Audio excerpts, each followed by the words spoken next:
They are also having their own subsidy. When our dividends that we issued this time comes to around 1.3 million, and that is the surplus that we are going to share with our members.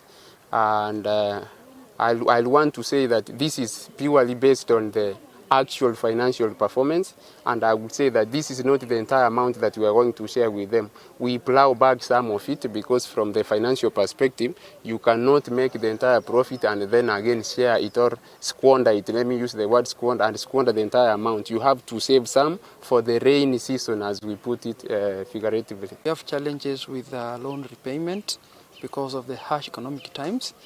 And squarely this first hits the staff members who are supposed to collect these loans from the ground.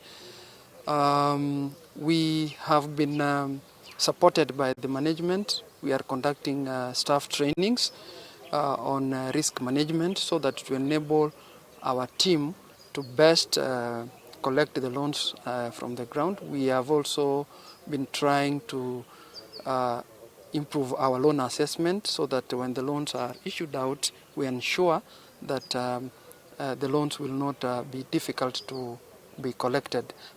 We have partnered with Cusco as a SACCO.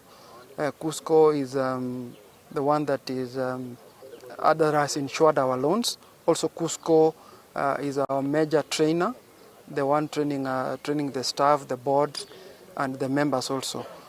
We have also partnered with Quara, a subsidiary of Cusco, which has given us a management system which we use in our daily SACCO operations. Because you've been here for quite some time, and I'm